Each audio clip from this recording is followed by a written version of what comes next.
श्री सप्तशती 9वें अध्याय का पाठ। निशुंभ वध। ध्यान। मैं अर्धनारीश्वरी के श्री विग्रह की निरंतर शरण लेती हूँ। उनका वर्ण बंदूक पुष्प और स्वर्ण के समान रक्तपीत मिश्रित है। वह अपनी भुजाओं में सुंदर अक्षमाला, पास अंकुश और वरद मुद्रा धारण करती हैं। इंद्रचंद्र उनका आभूषण है तथा वह 3 नेत्रों से सुशोभित हैं।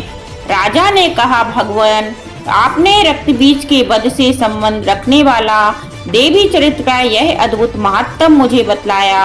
अब रक्त बीज के मारे जाने पर अत्यंत क्रोध से भरे हुए शुंभ और निशुंभ ने जो कर्म किया उसे मैं सुनना चाहता हूँ। ऋषि कहते हैं, राजन, युद्ध में रक्त बीज तथा अन्य दैत्यों के मारे जाने पर शुंभ और निशुंभ के क्रोध की सीमा न रही। अपनी विशाल सेना इस प्रकार मारी जाती देख निशुंभ अमर्ष में भरकर देवी की ओर दौड़ा। उसके साथ अश्वों की प्रधान सेना थी। उसके आगे पीछे तथा पार्श्व भाग में बड़े बड़े असुर थे जो क्रोध से ऊंट चबाते हुए देवी को मार डालने के लिए आए। महापराक्रमी शुंभ भी अपनी सेना के साथ मातगणों से युद्ध करके क्रोधवश चंडिका को मारने के लिए आ पहुंचा। तब देवी के साथ शुंभ और निशुंभ का घोर संग्राम छिड़ गया। वे दोनों दैत्य मेघों की भांति बाणों की भयंकर वृष्टि कर रहे थे। उन दोनों के चलाए हुए बाणों को चंडिका ने अपने बाणों के समूह से तुरंत काट डाला। शस्त्र समूह को वर्षा करके उन दोनों दैत्यपतियों के अंगों में भी चोट पहुंचाई। निशुंभ ने तीखी तलवार और चमकती हुई ढाल लेकर देवी के श्रेष्ठ वाहन सिंह के मस्तक पर प्रहार किया। अपने वाहन को चोट पहुंचने पर देवी ने श्रूप नामक बाण से निशुंभ की श्रेष्ठ तलवार तुरंत ही काट डाली और उसकी ढाल को भी, जिसमें 8 चांद जड़े थे, खड खड कर दिया। ढाल और तलवार के कट जाने पर उस असुर ने शक्ति चलाई, किंतु सामने आने पर देवी ने चक्र से उसके भी 2 टुकड़े कर दिए।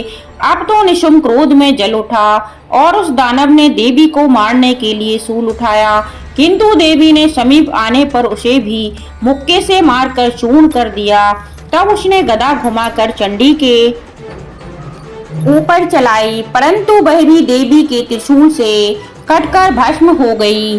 तदंतर दैत्यराज निशुंभ को फरसा हाथ में लेकर आते देख देवी ने बाण समूह से घायल कर धरती पर सुला दिया। उस भयंकर पराक्रमी भाई निशुंभ के धराशायी हो जाने पर शुंभ को बड़ा क्रोध हुआ और अंबिका का वध करने के लिए वह आगे बढ़ा। रथ पर बैठे बैठे ही उत्तम आयुधों से सुशोभित अपनी बड़ी बड़ी 8 अनुपम भुजाओं से समूचे आकाश को ढककर वह अद्भुत शोभा पाने लगा। उसे आते देख देवी ने शंख बजाया और धनुष की प्रतिज्ञा का भी अत्यंत दुस्सह शब्द किया।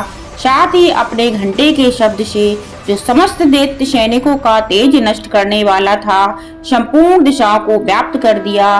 तदंतर सिंह ने भी अपनी दहाड़ से, जिसे सुनकर बड़े बड़े गजराजों का महान मद दूर हो जाता था, आकाश, पृथ्वी और 10 दिशाओं को गुजा दिया। फिर काली ने आकाश में उछलकर अपने दोनों हाथों से पृथ्वी पर आघात किया। उससे ऐसा भयंकर शब्द हुआ जिससे पहले के सभी शब्द शांत हो गए। तत्पश्चात शिवदूती ने दैत्यों के लिए अमंगलजनक अट्टहास किया। इन शब्दों को सुनकर समस्त असुर थर्रा उठे, किंतु निशुंभ को बड़ा क्रोध हुआ।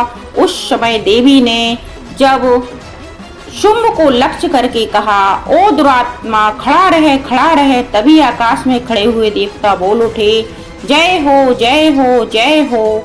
शुंभ ने वहां आकर ज्वालाओं से युक्त अत्यंत भयानक शक्ति चलाई। अग्निमय पर्वत के समान आती हुई उस शक्ति को देवी ने बड़े भारी लूके से दूर हटा दिया। उस समय शुंभ के सिंहनाद से तीनों लोग गूंज उठे। राजन, उसकी प्रतिध्वनि से वज्रपात के समान भयंकर शब्द हुआ, जिसने अन्य शब्दों को जीत लिया। शुंभ के चलाए हुए बाणों के देवी ने और देवी के चलाए हुए बाणों ने शुंभ ने अपने भयंकर बाणों द्वारा सैकड़ों और हजारों टुकड़े कर दिए। तब क्रोध में भरी हुई चंडिका ने शुंभ को शूल से मारा। उसके आघात से मूर्छित तो वह पृथ्वी पर गिर पड़ा। इतने में ही निशुंभ को चेतना हुई और उसने धनुष हाथ में लेकर बाणों द्वारा देवी काली तथा सिंह को घायल कर डाला। फिर उस दैत्यराज ने 10,000 बाहें बनाकर चक्रों के प्रहार से चंडिका को आच्छादित कर दिया।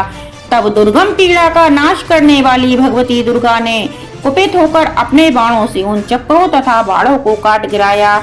यह देख निशुंभ दैत्य सेना के साथ चंडिका का वध करने के लिए हाथ में गदा ले बड़े वेग से दौड़ा। उसके आते ही चंडी ने तीखी धार वाली तलवार से उसकी गदा को शीघ्र ही काट डाला। तब उसने शूल हाथ में ले लिया।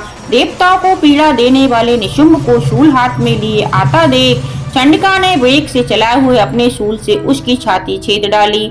शूल से विदीर्ण हो जाने पर उसकी छाती से एक दूसरा महाबली एवं महापराक्रमी पुरुष खड़ी रहे कहता हुआ निकला। उस निकलते हुए पुरुष की बात सुनकर देवी ठठाकर हंस पड़ी और खड़क से उन्होंने उसका मस्तक काट डाला। फिर तो वह पृथ्वी पर गिर पड़ा। तदंतर सिंह अपनी दाढ़ों से असुरों की गर्दन कुचलकर खाने लगा। यह भयंकर दृश्य था। उधर काली तथा शिवदूती ने भी अन्याय दैत्य को भक्षण करना आरंभ किया। कौमारी की शक्ति से विद्रोह होकर कितने ही महादैत्य नष्ट हो गए। ब्राह्मण के मंत्रपूत जल से निस्तेज होकर कितने ही भाग खड़े हुए। कितने ही दैत्य महेश्वरी के त्रिशूल से छिन्न भिन्न हो धराशायी हो गए। 12 की नथुन के घात से कितनों का पृथ्वी पर कचूमर निकल गया। वैष्णवी ने अपने चक्र से दानवों के टुकड़े टुकड़े कर डाले। इंद्री के हाथ से छूटे हुए वज्र से भी कितने ही प्राणों से हाथ धो बैठे। कुछ असुर नष्ट हो गए, कुछ उस महायुद्ध से भाग गए तथा कितने ही काली शिवदूती तथा सिंह के ग्रास बन गए। इस प्रकार श्री मार्कंडेय पुराण में सर्वाणिक मनवंतर की कथा के अंतर्गत देवी महात्म्य में निशुंभ वध नामक 9वां अध्याय पूरा हुआ। बोलो भगवती महामाया आदि शक्ति की जय हो, जय हो, जय हो।